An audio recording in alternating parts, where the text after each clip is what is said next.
Volume. Hello,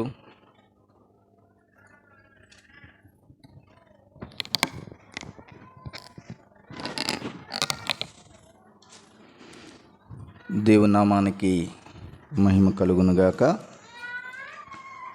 దేవుని మహా కృపను బట్టి 2025వ సంవత్సరం అంతయు దేవుడు మనందరినీ కాపాడి 2026వ సంవత్సరం మొదటి నెల మొదటి ఆదివారం దేవుని కృపను బట్టి మనమంతరం మన ప్రియరక్షకుడైనటువంటి యేసుక్రీస్తు ప్రభువాన్ని ఆరాధించే గొప్ప ధన్యత మనకు అనుగ్రహించాడు. చాలామంది ఈ మొదటి ఆదివారం ఆరాధన చేయుటకై కొందరు లేరు, దాటి వెళ్ళిపోయారు. 2026వ సంవత్సరం ప్రవేశం కొందరికి లేదు, 25తోనే ముగించబడ్డారు. మనకు దేవుడు ఆయుస్సు, ఆరోగ్యం, ఈ నూతన సంవత్సర ప్రవేశం మనకిచ్చాడు గనుక దేవుడు మనలను ఎందుకు ఈ నూతన సంవత్సరంలో ప్రవేశపెట్టాడో ఆ ఉద్దేశాన్ని ఎరిగి ప్రభు కొరకు మనం బ్రతకవలసినటువంటి వారమై ఉన్నాం. అపోస్తలుడైనటువంటి పౌలు చెప్తాడు, నేను క్రీస్తు కొరకు మాత్రమే బ్రతుకుతాను అని.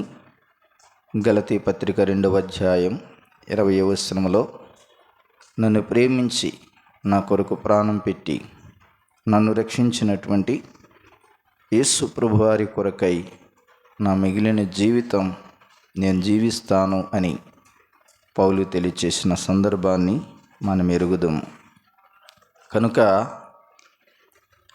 దేవుడు ఏ ఉద్దేశంతో మనను నూతన సంవత్సరంలోనికి అడుగు పెట్టించాడు కనుక ఆ ఉద్దేశం మనం ఎరగాలి, ఎరిగి ప్రభువుని మహింపరచాలి. మంచిది. దైవ గ్రంథంలో నుండి గత వారాలలో మనం ప్రారంభించి విజయవంతంగా పూర్తి చేసినటువంటి యెహోషాపాతును గురించి విన్నాం కదా. ఇప్పుడు ఆయన చాప్టర్ మనకు లేదు, కానీ దినవృత్తాంతంలో 2వ గ్రంథం 29వ అధ్యాయంలో హిజ్కియాను గూర్చినటువంటి ధ్యానాలు ఈ నూతన సంవత్సరంలో మొదటి ఆదివారం నుండి నాకు అవకాశం వచ్చిన మొదటి ఆదివారం ఈ సబ్జెక్ట్ మీద మాట్లాడాలని నేను ప్రార్థించి ఆశించి మీ ఎదుట నిలబడ్డాను.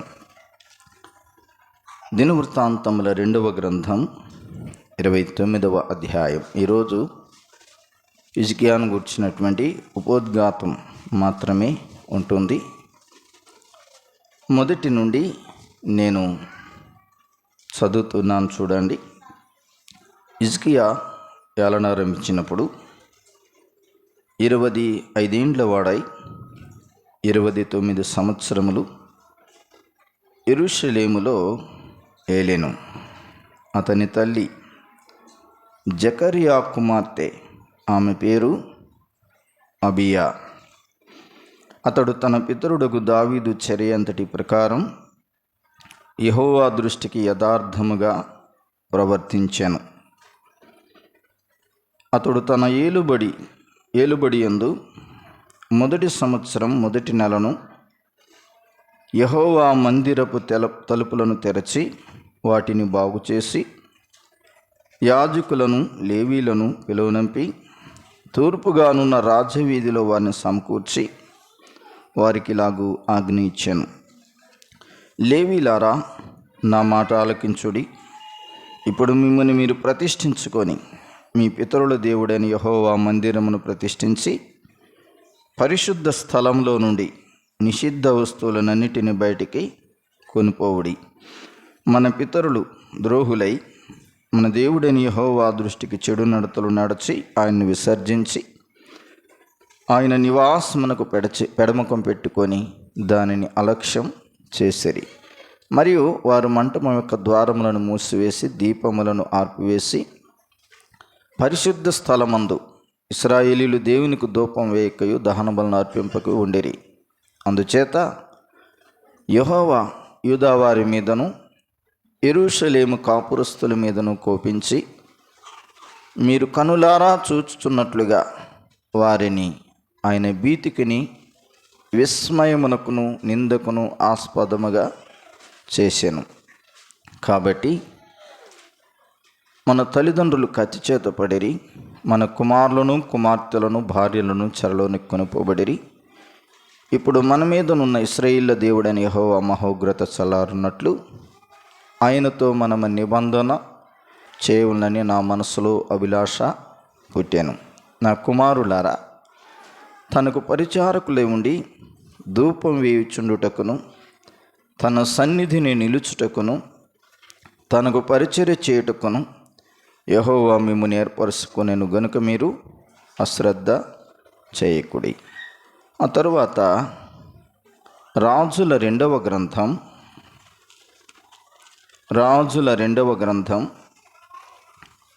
18వ అధ్యాయం మొదటి నుంచి 7 వచనాలు చదువుకుందాం. ఇశ్రాయేలు రాజును ఏలా కుమారుడునైన హోషేయ ఏలుబడిలో 3వ సంవత్సరమందు యూదారాజును ఆహాజు కుమారుడునైన హిజ్కియా ఏలనారంభించెను. అతడు ఏలనారంభించినప్పుడు 25 ఏండ్ల వాడై యెరూషలేమునందు 29 సంవత్సరములు ఏలెను.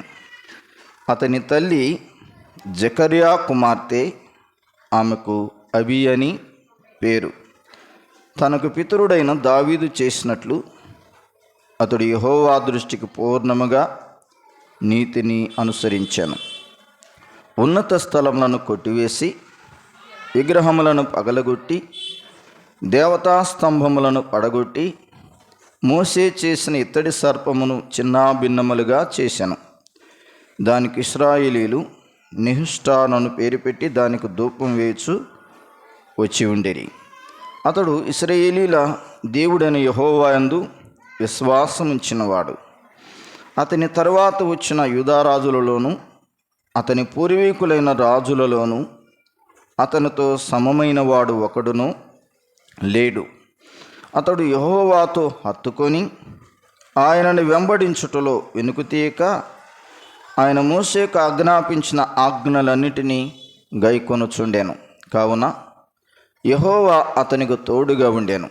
తాను వెళ్ళిన చోటనెల్లా అతడు జయము పొందెను. అతడు అషూరు రాజునకు సేవ చేయకుండా అతని మీద తిరుగుబడెను. మరియు గాజా పట్టణం వరకును దాని సరిహద్దుల వరకు కాపురుల గుడిసెల యందేమి ప్రాకారములు గల పట్టణముల యందేమి అంతటను అతడు ఫిలిష్తీయులను ఓడించెను. చిన్న మాట ప్రార్థన చేసుకుందాం.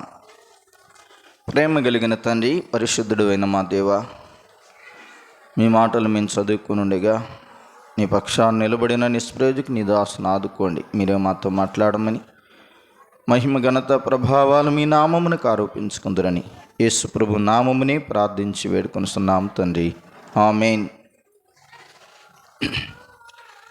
మంచిది. మనం చదువుకున్నటువంటి దినవృత్తాంతముల 2వ గ్రంథం 29వ అధ్యాయం. నేను చదివిన భాగం 11 వచనాలు, కానీ హిజ్కియాను గుర్చినటువంటి సంగతులు చాలా ఉన్నాయి. 29వ అధ్యాయం, 30వ అధ్యాయం, 31వ అధ్యాయం, 32వ అధ్యాయం. ఎన్ని అధ్యాయాలు? 29వ అధ్యాయం, 30వ అధ్యాయం, 31వ అధ్యాయం, 32వ అధ్యాయం. ఎన్ని అధ్యాయాలు? 4 అధ్యాయాలు. దినవృత్తాంతముల 2వ గ్రంథములో హిజ్కియాను గూర్చినటువంటి మాటలు లేక ఆయన చేసినటువంటి పరిచర్య, ఆయన పరిపాలించిన విధానం ఈ 2వ దినవృత్తాంతాల గ్రంథంలో ఈ 4 అధ్యాయాలలో మనం చూడగలుగుతూ ఉన్నాం. రాజుల 2వ గ్రంథం 18వ అధ్యాయము, 19వ అధ్యాయము, 20వ అధ్యాయము. ఎన్ని అధ్యాయాలు? 3 అధ్యాయాలు.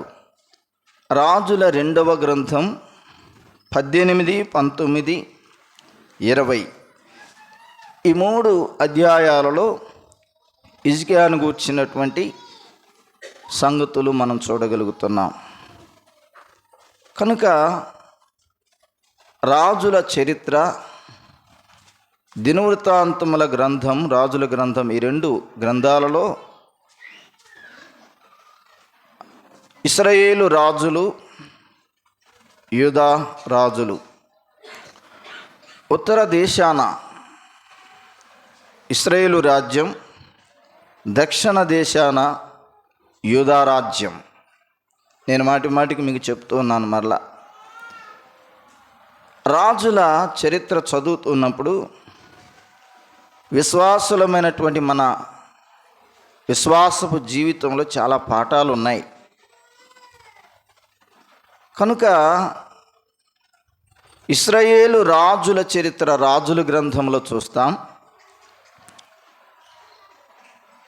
అలాగే దినవృత్తాంతముల 2వ గ్రంథంలో కూడా కొంతమందిని క్లుప్తంగా చూడగలుగుతాం. వాళ్ళ పేర్లు, వారి పరిపాలన కనబడదు. రాజుల 2వ గ్రంథంలో వారి పరిపాలన కనబడుతుంది. 2వ రాజుల గ్రంథంలో ఎవరు? ఇశ్రాయేలు రాజుల యొక్క చరిత్ర. దినవృత్తాంతముల 2వ గ్రంథంలో యూదారాజుల పరిపాలన మనం చూస్తాం. యూదారాజుల యొక్క పరిపాలన మనం చూడగలుగుతాం. ఇశ్రాయేలు రాజ్యాన్ని పరిపాలించే ఇశ్రాయేలు రాజుల యొక్క రాజధాని షోమ్రోను. షోమ్రోను ముఖ్య పట్టణం వారికి. వారు ఉత్తర దేశాన షోమ్రోను రాజధానిగా చేసుకొని పరిపాలన చేశారు. దక్షిణ దేశాన 2 గోత్రాల వారు, ఉత్తర దేశాన 10 గోత్రాల వారు ఇశ్రాయేల్ అయితే, దక్షిణ దేశాన 2 గోత్రాల వారు యూదా, బెన్యామీను. వీరు యెరూషలేమును రాజధానిగా చేసుకొని చేసిన పరిపాలన యూదా రాజుల యొక్క చరిత్ర మనం చూడగలుగుతున్నాం. గతంలో యెహోషాపాతును గూర్చినటువంటి ధ్యానాలు మనం కొన్ని వారాలు ధ్యానం చేశాం.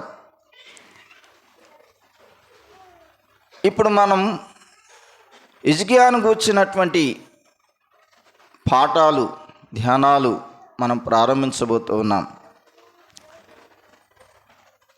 దినవృత్తాంతముల 2వ గ్రంథంలో 4 అధ్యాయాలు,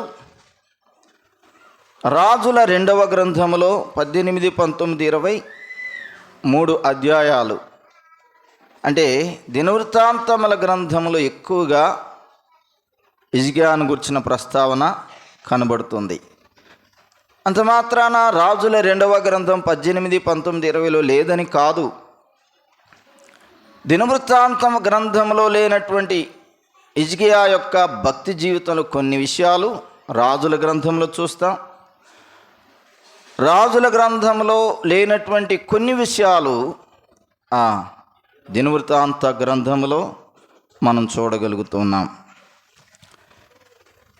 హిజ్కియాను గూర్చినటువంటి ప్రస్తావన మనం చూస్తూ ఉండగా యూదా రాజులను పరిపాలించినటువంటి రాజుల వరుస క్రమములో 13వ రాజు హిజ్కియా రాజు. 13వ రాజు. యూదా దేశాన్ని పరిపాలించిన రాజులు మొత్తం 20 మంది రాజులు. ఆఖరి రాజు సిద్కియా, మొదటి రాజు రెహబాము. ఆఖరి రాజు సిద్కియా, మొదటి రాజు రెహబాము. కాబట్టి హిజ్కియా 13వ రాజు. రాజుల వరుస క్రమంలో, యూదా రాజుల వరుస క్రమంలో 13వ రాజుగా హిజ్కియాని మనం చూడగలుగుతున్నాం. అయితే కొంచెం సమయం ఉపోద్ఘాతంగా హిజ్కియాని గురించినటువంటి ప్రస్తావన మనం జ్ఞాపకం చేసుకుందాం. చూడండి, యూదా రాజుల చరిత్రలో రాజులు అనగా యూదా రాజులు వారి యొక్క పరిపాలన విధానంలో, భక్తి జీవితంలో ప్రభువైన యెహోవా దేవుని ఎక్కువగా హత్తుకొని జీవించినటువంటి వారు దినవృత్తాంతముల 2వ గ్రంథంలో యూదా రాజుల్లో ఎక్కువ మందిని మనం చూస్తాం. వారి పాత్ర వెనుక, లేక వారి పరిపాలన వెనుక, వారి భక్తి జీవితం వెనుక కనబడనటువంటి వారి తల్లుల పాత్ర యూదా రాజుల యొక్క చరిత్రలో మనం చూడగలుగుతున్నాం. ఇప్పుడు యూదా రాజు అయినటువంటి హిజ్కియా యొక్క తండ్రిని గురించిన ఒక ప్రస్తావన, ఎందుకంటే మనం పాఠంలోకి వెళ్ళాలంటే వెనక భాగాన్ని కొంత ఆవలింపు చేసుకోవాలి, లేకపోతే ముందుకు వెళ్తే మనకు అవగాహన ఏమీ ఉండదు. ఇప్పుడు రండి, దినవృత్తాంతముల 2వ గ్రంథంలోనికి రండి. 28వ అధ్యాయం 28వ అధ్యాయం. ఆహాజు ఏలనారంభించినప్పుడు 20 సంవత్సరముల వాడై యెరూషలేములో 14 సంవత్సరములు ఏలెను. అతడు తన పితరుడైన దావీదు వలె యెహోవా దృష్టికి యథార్థముగా ప్రవర్తింపలేదు. అతడు ఇశ్రాయేలు రాజుల మార్గములందు నడిచి బయలు దేవతా రూపములుగా పోత విగ్రహములను చేయించెను. మరియు అతడు బెన్ హిన్నోము లోయందు ధూపం వేసి ఇశ్రాయేలీయుల ఎదుట నుండి యెహోవా తోలివేసిన జనముల హేయక్రియల చొప్పున తన కుమారులను అగ్నిలో దహించెను. ఈ మాట అండర్లైన్ చేసుకోవాలి మీరు. ఈ ఆహాజ్ ఎవరు అంటే హిజ్కియా యొక్క తండ్రి. హిజ్కియా యొక్క తండ్రి. ఈయన 20 సంవత్సరముల వాడై 16 సంవత్సరాలు పరిపాలన చేశాడు యూదా దేశాన్ని యెరూషలేములో ఉండి. మొదటి నుంచి అతడు చనిపోయే వరకు, అంటే ఎన్ని సంవత్సరాల పరిపాలన? బైబిల్ చూడట్లేదా? 16 అంటే 16 సంవత్సరాల పరిపాలన చూస్తున్నాం. ఈ 16 సంవత్సరాల పరిపాలనలో ఒక్క రోజైనా కూడా యెహోవా దేవుని యందు నమ్మకంగా ఉండినవాడు కాదు. తర్వాత చదువుకోండి మీరు. ప్రారంభంలో అతడు తన పితరుడైన దావీదు వలె యెహోవా దృష్టికి యథార్థముగా ప్రవర్తింపలేదు అంటూ, రెండవది అతడు ఇశ్రాయేలు రాజుల మార్గముల యందు నడిచెను. ఒక పోలిక అంటే ఎవరిని మాదిరిగా పెట్టుకోలేదు ఒకటి, రెండవది ఎవరిని మాదిరిగా పెట్టుకున్నాడు. ఒక స్పష్టత ఇక్కడ కనబడుతుంది.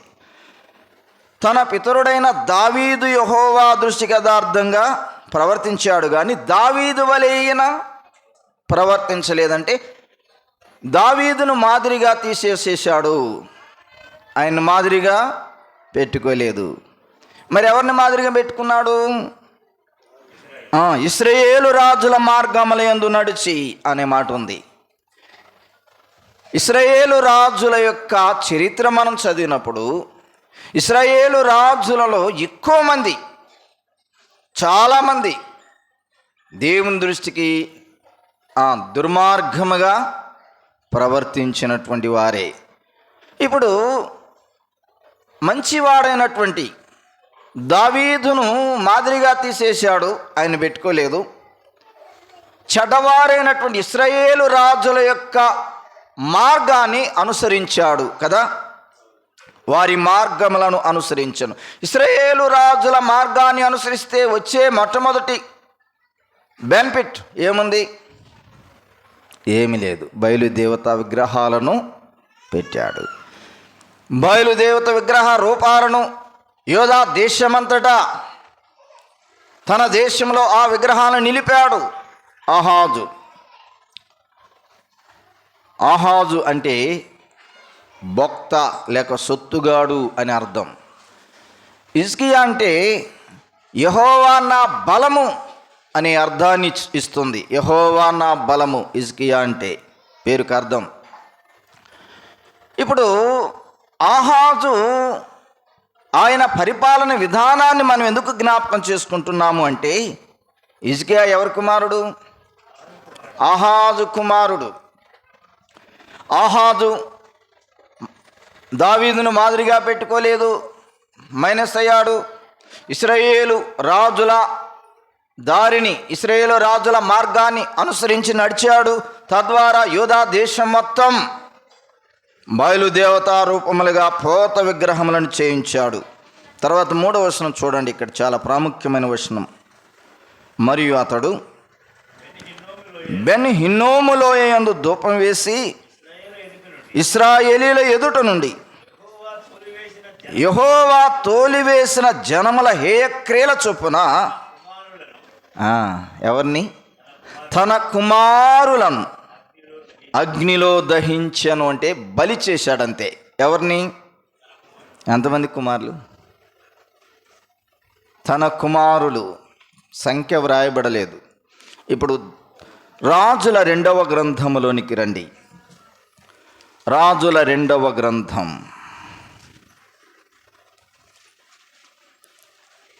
రాజుల 2వ గ్రంథములోనికి రండి.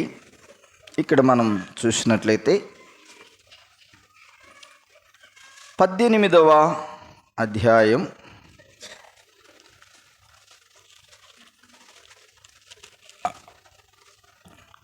17వ అధ్యాయంలోనికి రండి. 17వ అధ్యాయం మొదటి నుంచి నేను చదువుతున్నాను. యూదారాజైన ఆహాజు ఏలుబడిలో 12వ సంవత్సరమందు ఏలా కుమారుడైన హోషేయ షోమ్రోనులు ఇశ్రాయేలులను ఏలనారంభించను. 9 సంవత్సరములు ఏలెను. ఇక్కడ మనం చూసినట్లయితే ఆహాజు ఏలుబడి అనే మాట ఇక్కడ కనబడుతుంది. ఆహాజు ఏలుబడి.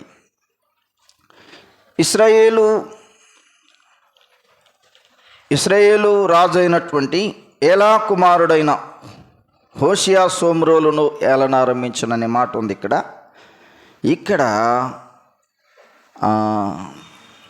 ఆహాజు ఏలిన సందర్భం ఇక్కడ మనం చూస్తూ ఉన్నాం. చూడండి, 16లోనికి రండి. 16లోనికి రండి, మనకు స్పష్టత ఆహాజును గురించి ఉంటుంది. 16వ అధ్యాయం అన్న 2వ రాజుల గ్రంథం 16వ అధ్యాయం 2వ వచనం. ఆహాజు ఏలనారంభించినప్పుడు 20 ఏండ్లవాడై యెరూషలేమునందు 16 సంవత్సరములు ఏలెను. మనకు అవసరమైన మాట 3. అతడు ఇశ్రాయేలీల ముందర నిలవకుండా యెహోవా వెళ్ళగొట్టిన జనులు చేసిన హేయమైన క్రియలు చేయుచు తన కుమారుని అగ్నిగుండమును దాటించాను. అర్థమవుతుందా? ఇక్కడ ఏముంది? తన కుమారుని అగ్నిగుండమును దాటించాను. ఇప్పుడు దినవృత్తాంతముల 2వ గ్రంథం 28వ అధ్యాయంలో 3వ వచనం చూద్దాం. మరియు అతడు బెన్ హిన్నోము లోయ యందు ధూపం వేసి ఇశ్రాయేలీయుల ఎదుట నుండి యెహోవా తోలివేసిన జనముల హేయక్రియల చొప్పున తన కుమారులను అగ్నిలో దహించెను. రాజుల 2వ గ్రంథంలో 16వ అధ్యాయంలో అతడు 3వ వచనంలో ఏం చెప్తున్నాడంటే, పరిశుద్ధాత్మ దేవుడు తన కుమారుని అగ్నిగుండము దాటించాను అన్నాడు. అంటే చనిపోలే ఈ కుమారుడు కదా, అగ్నిగుండం దాటించాడు. దినవృత్తాంతముల గ్రంథంలో తన కుమారులను దహించి వేసెను. ఎంత భయంకరమైనటువంటి దుర్మార్గమైనటువంటి రాజు ఆహాజు, అంత భయంకరమైన రాజు అని చెప్పాలి. రెండవది, అంత భయంకరమైనటువంటి తండ్రి అని చెప్పాలి. మాదిరి లేని తండ్రి. కుమారులకు ఆధ్యాత్మికమైనటువంటి జీవితాన్ని మాదిరి చూపలేని రాజు ఆహాజు. ఇప్పుడు నేను చదువుతున్నా చూడండి, 18వ అధ్యాయం 2వ రాజుల గ్రంథం 2వ వచనం ఆఖరిలో నేను చదువుతున్నాను. అంటే హిజ్కియాను గుర్చిన మాట ఇక్కడ ఉంది. అతని తల్లి జకరియా కుమార్తె, ఆమెకు అబి అని పేరు. ఇప్పుడు దినవృత్తాంతంలో 2వ గ్రంథంలోనికి రండి, 29వ అధ్యాయం 1వ వచనం ఆఖరిలైన. అతని తల్లి జకరియా కుమార్తె, ఆమె పేరు అబియా. 2వ రాజుల గ్రంథంలో హిజ్కియా తల్లి పేరు ప్రస్తావించబడింది. దినవృత్తాంతంలో 2వ గ్రంథంలో హిజ్కియా తల్లి పేరు ప్రస్తావించబడింది.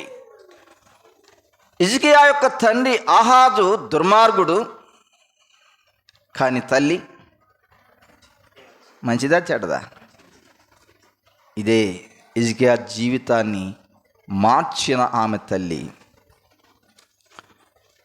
తన కుమారులను దహించి వేశాడు, బలి అర్పణిచ్చాడు. బెన్ హిన్నోములోయ అనే ప్రాంతంలో అగ్నిగుండాన్ని మండించి దహించి వేశాడు, బలి అర్పణ చేశాడు.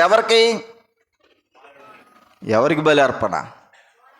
బయలుదేవతకి బలి అర్పణ చేశాడు. కానీ వారి పేర్లు ప్రస్తావించబడలేదు, కుమారుల పేర్లు ప్రస్తావించబడలేదు.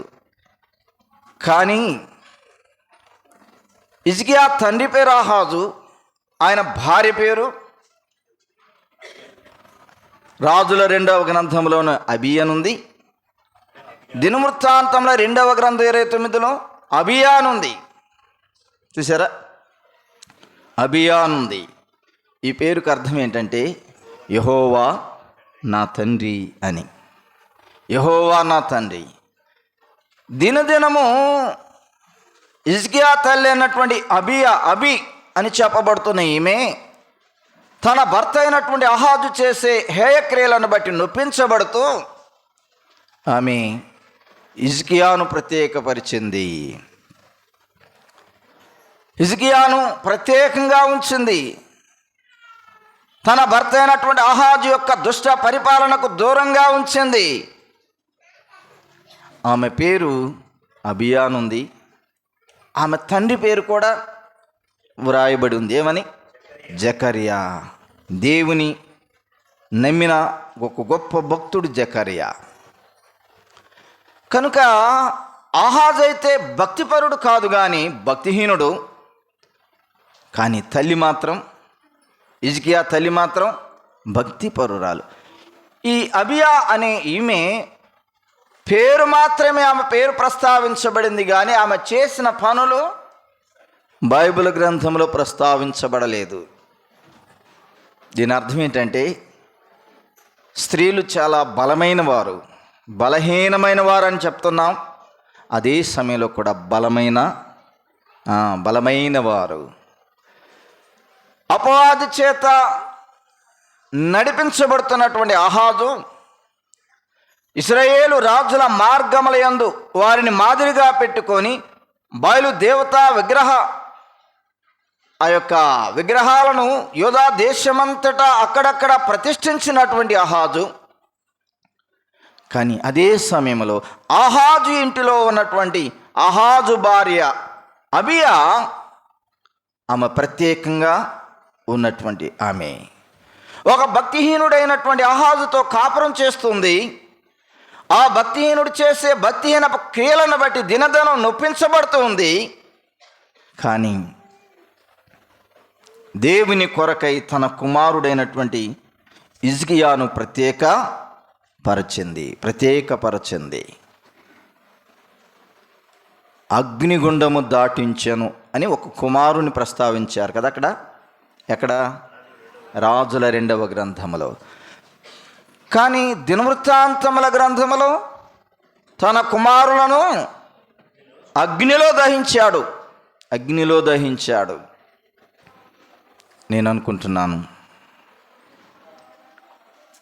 రాజుల 2వ గ్రంథములో ఆ యొక్క అగ్నిని దాటించాడు తన కుమారుని అన్నాడే, ఆ కుమారుడే హిజ్కియా. అది మొదలుకొని హిజ్కియాను ప్రత్యేకపరిచింది అబీయా. ప్రియమైన సహోదరి సహోదరులారా, మీ భర్తలు ఎలాంటి వారో నాకు తెలియదు, మీకు తెలుసు. మీరు ప్రభువునందు విశ్వాసం ఉంచి ప్రభు కొరకు నమ్మకంగా కొనసాగుతున్నారు. మీ బిడ్డలను మీరు ప్రత్యేకపరచాలి. మీ యజమాని మంచివాడైతే పర్వాలేదు, ప్రభు మార్గంలోకి నడిపించండి. మీరు ప్రతిదినం ప్రార్థన చేస్తున్నారు, ఆరాధన చేస్తున్నారు, ప్రభు కొరకు నమ్మకంగా కొనసాగుతున్నారు. కానీ మీ యజమానుల దృష్టి ఎలా ఉంది? మీ యజమానుల ప్రవర్తన ఎలాగుంది? వారి ప్రవర్తన సరిగా లేకపోతే, వారి ప్రవర్తన భక్తిహీనంగా ఉంటే, మీ బిడ్డలు తండ్రి ప్రవర్తన వైపుకు మళ్ళకుండా హిజ్కియా తల్లి హిజ్కియాను ప్రత్యేకపరిచినట్లుగా ఏం చేయాలి చెప్పండి? ప్రత్యేకపరచాలి. ఎలాగా ప్రత్యేకపరచాలి? ఎలాగ వారిని భక్తి జీవితంలో పెంచేటట్లుగా చేయాలి? ఇది చాలా సులువైనదే, కష్టమైనది ఏం కాదు. నీవు భక్తి పరురాలవైతే, నీవు ప్రార్థనా పరురాలవైతే, నీవు దేవుని కొరకు నమ్మకంగా కొనసాగుతున్న దానివైతే, నీ బిడ్డల విషయమై నీవు ఏడవాలి. విలాపవాక్యములో ఒక మాట చూద్దాం, చూడండి. విలాప గ్రంథం, విలాపవాక్యములు, ఇర్మియా గ్రంథం తర్వాత ఉన్నటువంటి విలాపవాక్యములు ఒక మాట మనం జ్ఞాపకం చేసుకుందాం. 2వ అధ్యాయంలోనికి రండి, 19వ వచనాన్ని చదువుకుందాం. 2వ అధ్యాయం 19. నీవు లేచి రేయి మొదటి జామున మొరపెట్టము, నీళ్లు కుమ్మరించున్నట్లు ప్రభు సన్నిధిని నీ హృదయమును కుమ్మరించము. నీ పసిపిల్లల ప్రాణము కొరకు నీ చేతులను ఆయన తట్టు ఎత్తుము. ఆహాజు భార్య అబీయా, అనబడుతున్నటువంటి అబీయా, ఈమె చేసిన మొట్టమొదటి పని ఇదే. తన కుమారులను అగ్నిలో దహించి వేశాడు ఆహాజు. కానీ హిజ్కియా కొరకు ప్రత్యేకంగా శ్రద్ధ తీసుకుందేమే. హిజ్కియా కొరకు రేయి మొదటి జామున లేచి యెహోవా దేవునికి ప్రార్థన చేస్తుంది. దేవా యెహోవా, నా కుమారుని నీవే ఆదుకో. నా భర్త చేతిలో నుండి, దుర్మార్గుడైన నా భర్త చేతిలో నుండి, భక్తిహీనుడైన నా భర్త చేతిలో నుండి నీవే నా బిడ్డను రక్షించు ప్రభువా అని ప్రార్థన చేసింది. ఈమె భక్తి జీవితం, ఈమె ప్రార్థనా జీవితం రాజుల 2వ గ్రంథంలో, దినవృత్తాంతంలో 2వ గ్రంథంలో మనం చదివినటువంటి భాగాలలో ఆమె భక్తి జీవితం కనబడదు. కానీ ఎందుకో పరిశుద్ధాత్మ దేవుడు దినవృత్తాంతముల 2వ గ్రంథం కానీ, రాజుల 2వ గ్రంథం కానీ నేను చదువుతున్నప్పుడు అందరి రాజుల తల్లుల పేర్లు వ్రాయబడలేదు. గమనించారో లేదు మీరు కూడా చదువుకున్న తర్వాత? అందరి రాజుల తల్లుల పేర్లు ప్రస్తావించబడలేదు. కొంతమంది రాజుల తల్లుల పేర్లు ప్రస్తావించబడ్డాయి.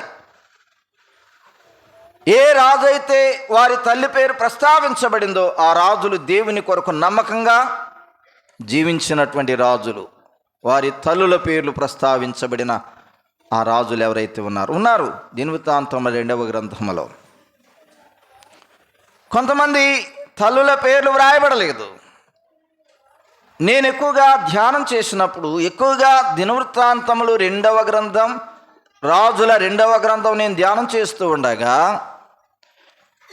భక్తిహీనంగా జీవించినటువంటి రాజుల తల్లులు కొంతమంది పేర్లు ప్రస్తావించబడ్డాయి. అందులో అతల్య అనే పేరు. అతల్య చూద్దాం, చూడండి. ఈ గడియారం ఆగిపోయిందా? దాన్ని చూస్తున్నాను నేను. ఓకే, చదువుకున్నారండి. దినవృత్తాంతముల 2వ గ్రంథం 20వ అధ్యాయం. దినవృత్తాంతముల 2వ గ్రంథం 20వ అధ్యాయం 2వ వచనము నుండి నేను చదువుతున్నాను. అహజ్యా ఏలనారంభించినప్పుడు 42 ఏండ్ల వాడై యెరూషలేములో 1 సంవత్సరం ఏలెను. అతని తల్లి ఒమ్రీ కుమార్తె, ఆమె పేరు అతల్య. దుర్మార్గముగా ప్రవర్తించుటకు అతని తల్లి అతనికి నేర్పుచూ వచ్చెను గనుక అతడు ఆహాబు సంతతి వారి మార్గములయందు నడిచెను. ఆహాబు సంతతి వారి వలెనే అతడు యెహోవా దృష్టికి చెడు నడత నడిచెను. అతని తండ్రి మరణమైన తరువాత వారు అతనికి ఆలోచనకర్తలై అతని నాశనమునకు కారకులైరి. తీశారు అందరూ? ఎక్కడ నేను చదివింది? ఏ గ్రంథం? రాజుల 2వ గ్రంథం. సరిగ్గా చూడండి. కొంతమంది ఎదుగుతున్నారు, రాజుల 2వ గ్రంథం ఎదుగుతున్నారు. అంటే నేను చదివినప్పుడు వాళ్ళు చూడలేదు కాబట్టి ఎదుగుతారు. చూసిన వాళ్ళైతే నన్ను వాదిస్తారు, లేదయ్యా 2వ దినవృత్తాంతాలని. కొంచెం అలర్ట్గా ఉండండి. దినవృత్తాంతముల 2వ గ్రంథం 22వ అధ్యాయంలో అహజ్యా అనే రాజును చూస్తున్నాం. ఏం పేరు? అహజ్యా. యూదా రాజుల వరుస క్రమములో ఇతడు 6వ రాజు. యూదా రాజుల వరుస క్రమంలో 6వ రాజు ఇతడు. అహజ్యా ఏలనారంభించినప్పుడు 42 ఏండ్ల వాడ యెరూషలేములో 1 సంవత్సరం. ఎన్ని సంవత్సరాలట? ఇతని పరిపాలన ఎన్ని సంవత్సరాలు? ఓన్లీ 1. ఒకే సంవత్సరం పరిపాలన చేశాడు. 1 సంవత్సరం చేసినా, అర సంవత్సరం చేసినా, 6 సంవత్సరాలు చేసినా, 40 సంవత్సరాలు చేసినా, 20 సంవత్సరాలు చేసినా పరిశుద్ధాత్మ దేవుడు వ్రాయించిన సంగతులు ఇక్కడ కనబడుతున్నాయి. ఈ అహజ్యా తల్లి, ఆమె పేరు ప్రస్తావించబడింది. ఆమె ఎవరు? అతల్య. ఏం పేరు? అతల్య. అతల్య అనే పేరుకు అర్థం ఏంటో తెలుసా? యెహోవా బలిష్ఠుడు. ఎంత రమ్యమైన పేరు! యెహోవా బలిష్ఠుడని మంచి అర్థాన్నిచ్చే పేరు అతల్య అంటే. కానీ ఈమె తన కుమారుడైనటువంటి అహజ్యాని ఎలా పెంచింది? ఎవరైనా పెంచుతారా మీ కుమారులను, మీ బిడ్డలను చిన్నప్పటి నుంచే దుర్మార్గంగా పెంచుతారా? ఏ తల్లి అయినా ఉంటుంది ఎట్లాంటి తల్లి? ఎంత దుర్మార్గపు తల్లి అతల్య. మంచి అర్థాన్నిచ్చే పేరు కలిగింది. యెహోవా బలిష్ఠుడు అనే పేరు, మంచి ఉన్నతమైన పేరు కలిగినటువంటి అర్థాన్నిచ్చే అతల్య తన కుమారుడైనటువంటి అహజ్యాని దుర్మార్గంగా ప్రవర్తించుటకు అతని తల్లి అతనికి ఏం చేసిందట? నేర్పుచు వచ్చింది, నేర్పింది. ఏ తల్లైనా తన బిడ్డకు చిన్నప్పటి నుంచి మంచిని నేర్పుతారు, మంచి మార్గంలో నడిపిస్తారు, మంచి మాటలు నేర్పుతారు, మంచి ప్రవర్తన విధానాన్ని నేర్పుతారు. కానీ ఈ అతల్య ఎలాంటిది? తన కుమారుని దుర్మార్గముగా ప్రవర్తించుటకు అతనికి నేర్పుచు వచ్చాను. నేర్పాను అనుందా?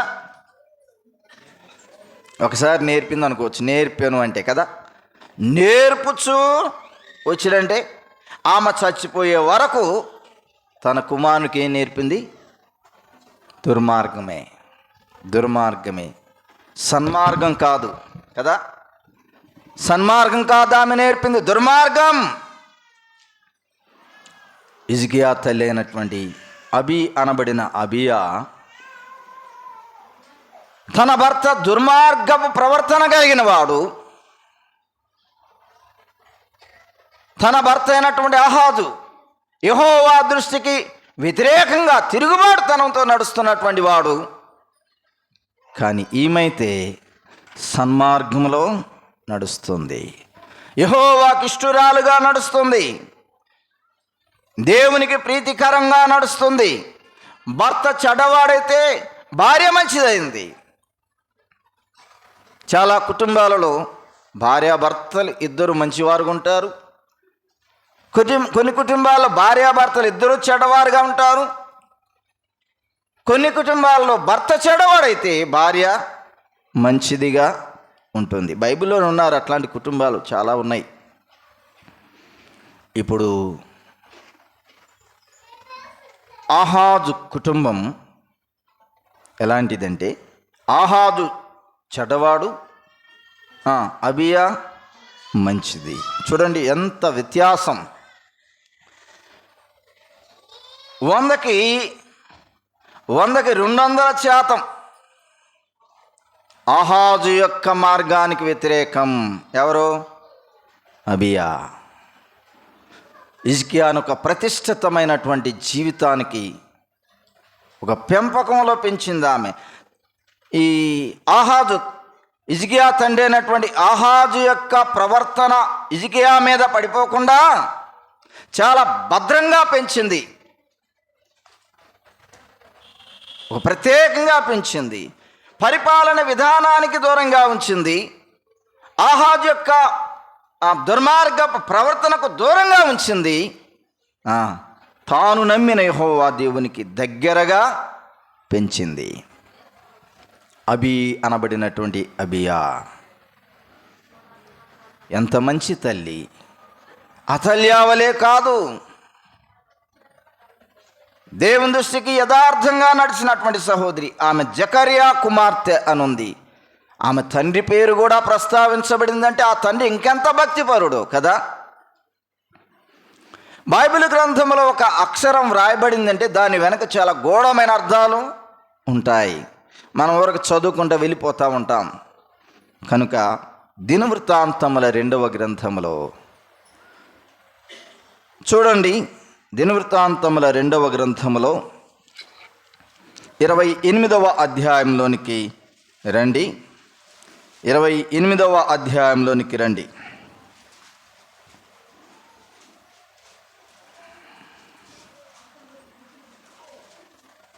4వ వచనం. అతడు ఉన్నత స్థలములలోను కొండల మీదను ప్రతి పచ్చని చెట్టు క్రిందను బలి అర్పించుచు ధూపము వేయుచూ వచ్చాను.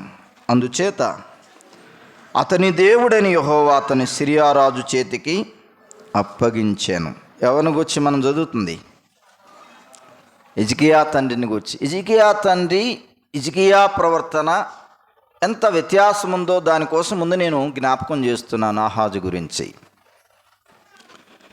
కనబడే ప్రతి చెట్టు కింద ఆరాధన, కనబడే ప్రతి కొండ మీద ఆరాధన, బయలుదేవత విగ్రహాన్ని పెట్టి ఆరాధన చేస్తాడు, ధూపం వేస్తాడు, బలులు అర్పిస్తాడు. కాబట్టి దేవునికి అయిష్టుడిగా బ్రతికాడు.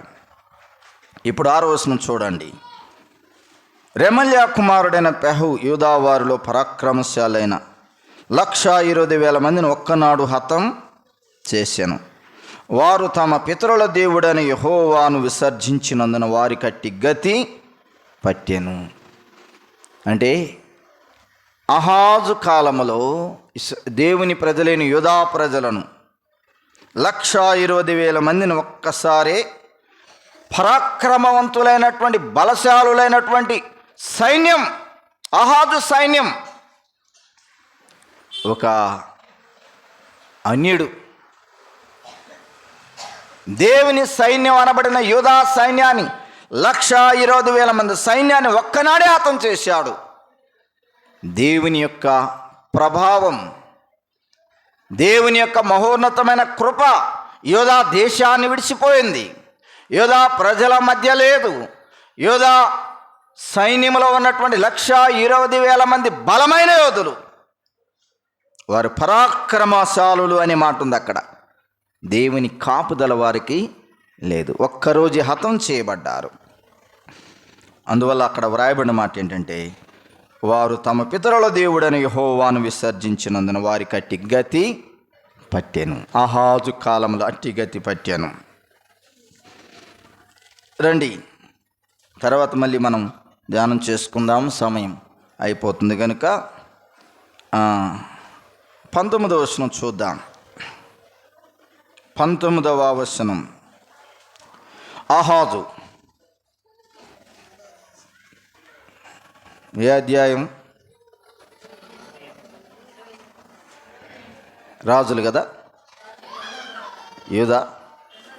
2వ దినవృత్తాంతములు 28వ అధ్యాయం 19. ఆహాజు యూదా దేశమును దిగంబరినిగా చేసి యెహోవాకు ద్రోహం చేసి ఉండెను గనుక యెహోవా ఇశ్రాయేలు రాజైన ఆహాజు చేసిన దాన్ని బట్టి యూదా వారిని హీనపరచను.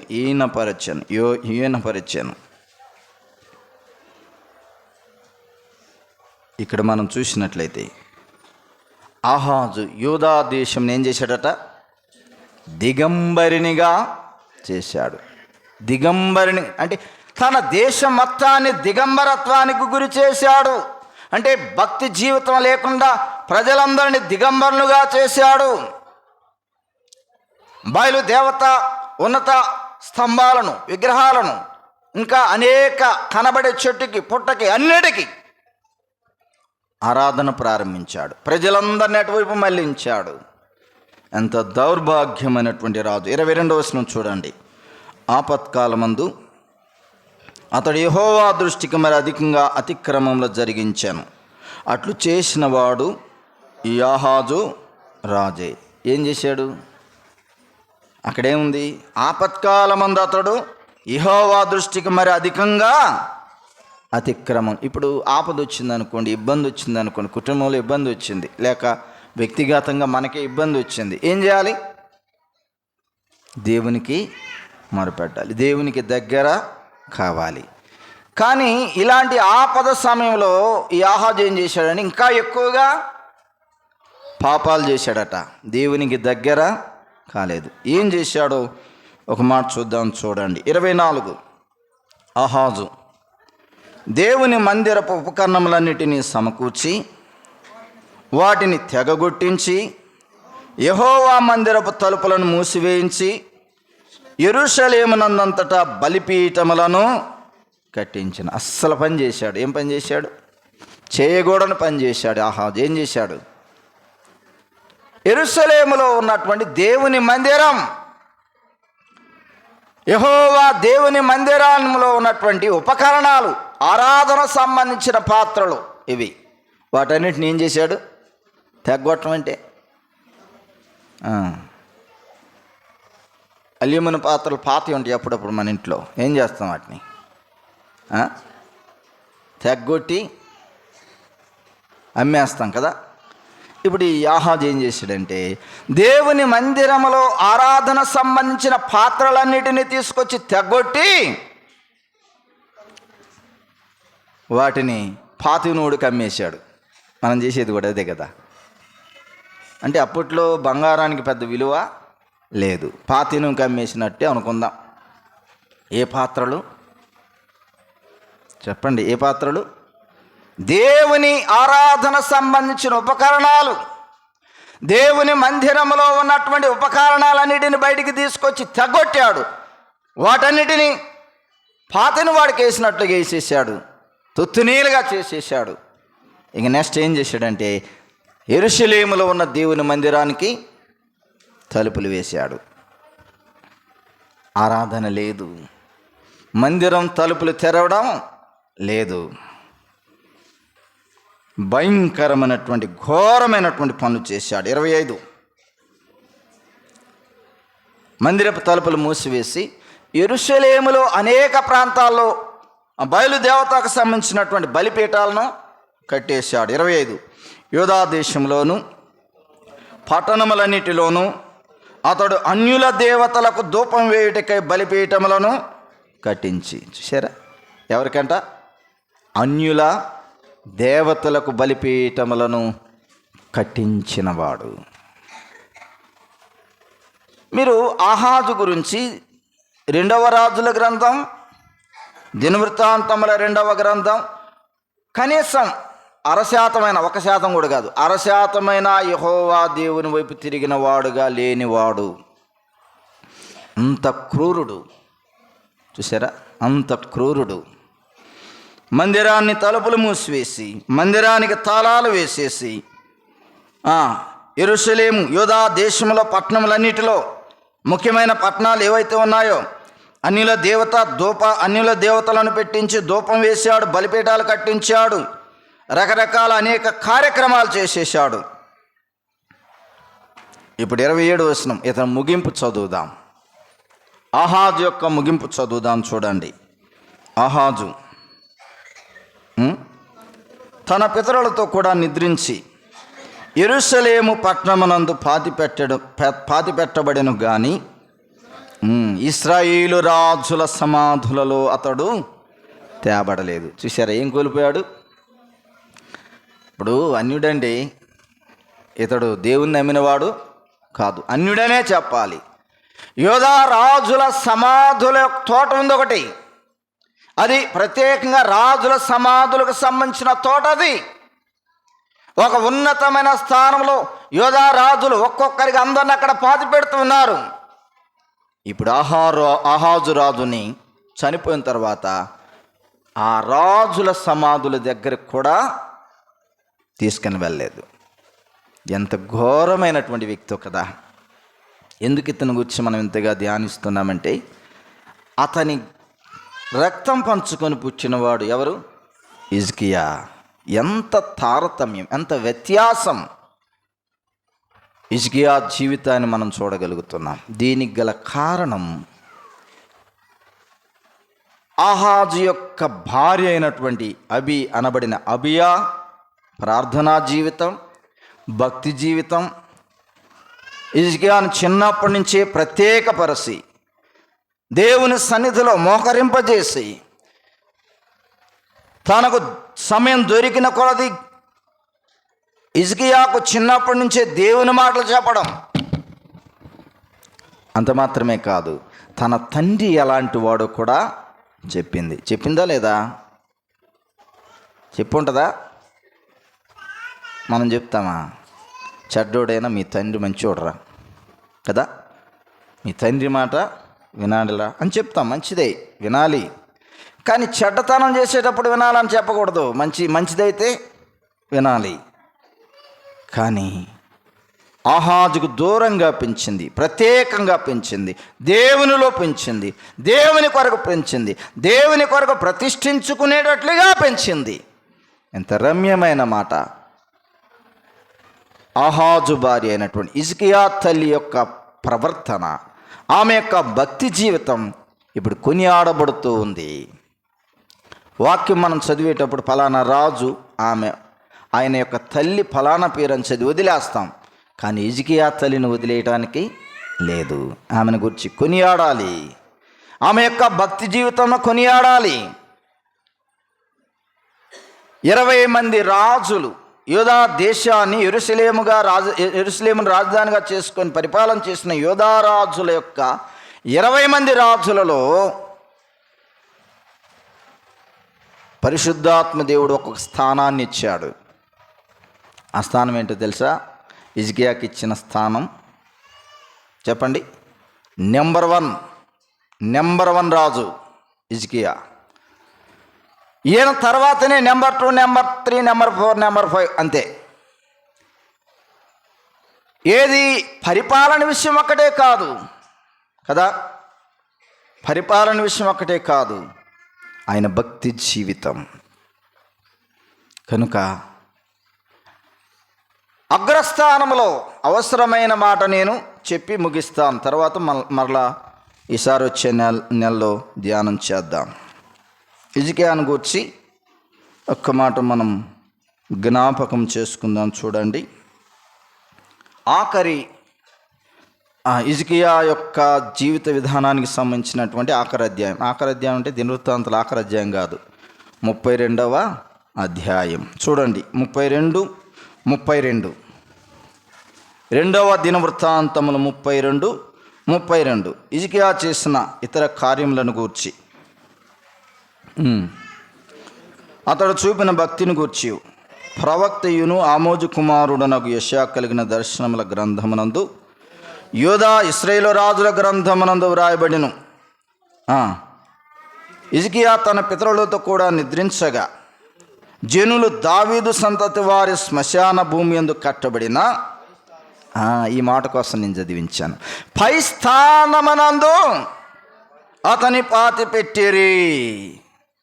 అంటే ఇప్పుడు సమాధుల వరుసలో రెహబాము నుండి లేక దావీదు నుండి ఎవరైతే రాజులు, యూదా రాజులు దేవుని పరిపాలన చేసిన, దేశాన్ని పరిపాలించినటువంటి భక్తిపరుడు రాజులైతే ఎవరైతే ఉన్నారో వారందరి స్థానంలో హిజ్కియాను పాతి పెట్టేటప్పుడు ఎక్కడ పెట్టారు?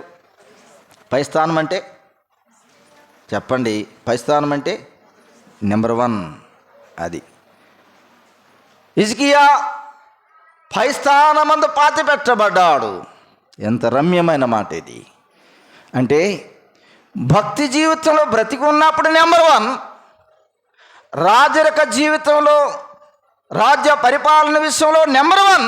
20 రాజులందరి జీవిత చరిత్రలు చూసినప్పుడు ఇప్పుడు ఆఖరి ఘట్టం శ్మశాన భూమి యందు రాజుల సమాధులలో పై స్థానమందు పాతిపెట్టారు. ఇంత అగ్రస్థానానికి ఎదగడానికి గల కారణం హిజ్కియా వెనుకున్నటువంటి అతని తల్లి. అది మన బిడ్డలకు మనం ఇలాగ చేయాలి. నీ బిడ్డ కొరకు నీవు ఇలాగ ప్రార్థించాలి. నీ బిడ్డల కొరకు నీవు మంచి ప్రవర్తన విధానాన్ని నేర్పాలి, అతల్యావలే కాదు. కనుక క్రొత్త నిబంధన గ్రంథంలో కూడా ఒక తల్లి ఉంది. ఎవరో చెప్తారా? తన బిడ్డకు నేర్పింది. క్రొత్త నిబంధన గ్రంథంలో అన్న ఉందా?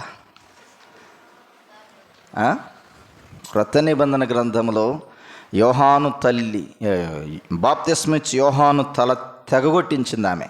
ఇప్పుడన్నా మీకు రావాలి ఆలోచన. ఎవరామె? ఎలిజబెత్. హేరోదు భార్య. ఆమె పేరేంటి? సలోమి. సరే, హేరోదు భార్య కూతురైనటువంటి ఆమె నాట్యం చేసింది. నాట్యం చేస్తే రాజు మెచ్చుకొని ఏం కావాలమ్మా నీకు అని అడిగాడు. ఈమె తన సొంత తెలివితేటలో ఏం అడగకుండా తల్లి దగ్గరికి వెళ్ళింది. అమ్మా, రాజుగారు బహుమానం ఇస్తానంటున్నాడు, ఏం అడగమంటావని అంది. అప్పుడేం చెప్పింది ఆమె? చెరసాల్లో ఉన్న యోహాన్ తలడుగన్నది. చూసారే ఎంత ఘోరమైన తల్లి కూడా చెడ్డదానికి ప్రేరేపించింది. కనుక అనబడిన అబియా హిజ్కియా యొక్క తల్లి కొనియాడబడుతుంది. కనుక ఇది ఉపోద్ఘాతమై హిజ్కియా జీవితంలో శ్రేష్టమైన సంగతులు ముందు దినాల్లో మనం ప్రార్థనాపూర్వకంగా ధ్యానం చేద్దాం. అలాగా సిద్ధపడదాం. ప్రార్థన చేసుకుందాం. తలలో ఉంచండి. ప్రార్థన చేసుకుందాం. పరిశుద్ధుడు అయిన మా తండ్రి, ప్రేమ నమ్మకం కలిగిన మా యేసు ప్రభువా, మీ అపారమైన అత్యున్నతమైన ప్రేమతో మమ్మల్ని ప్రేమిస్తూ కాపాడుతూ వచ్చిన మీ కృపను బట్టి స్తుతిస్తూ ఉన్నాం. దయాళుడా, కృపగలిగిన తండ్రి, హిజ్కియా తల్లి అబి అనబడిన అబియా గొప్ప ఉన్నతమైన భక్తిపరురాలు. ఆమె నేర్పిన భక్తి, ఆమె చూపిన ప్రార్థనా జీవితం హిజ్కియాలోకి మీరు అనుసరింపజేయడానికి కృప చూపినందుకు స్తోత్రములు. తండ్రి ప్రవర్తన అనుసరించకుండా తల్లిని మాదిరిగా పెట్టుకొని తన పితరుడైన దావీదును ప్రవర్తన మాదిరిగా పెట్టుకొని నడిచిన రాజు. వచ్చే దినాల్లో హిజ్కియాను గూర్చినటువంటి ధ్యానాలు మేము ధ్యానించడానికి కృపను గ్రహించండి. చేరి వచ్చిన ప్రతి ఒక్కరిని మీరు ఆశీర్వదించమని, మీ సన్నిధి విడిసి ఎవరి గృహాలకు వారు మేము వెళ్తుండగా తోడుగా ఉండమని, మీ కృప కరుణ కటాక్షములు మా మీద ఉంచమని మీ దయగల స్థానానికి అప్పగించుకుంటూ క్రీస్తు యేసు అమూల్యమైన అతి శ్రేష్టమైన ఘనమైన నామమునే ప్రార్థించి వేడుకొనుచున్నాం తండ్రి. ఆమేన్. ఆమేన్.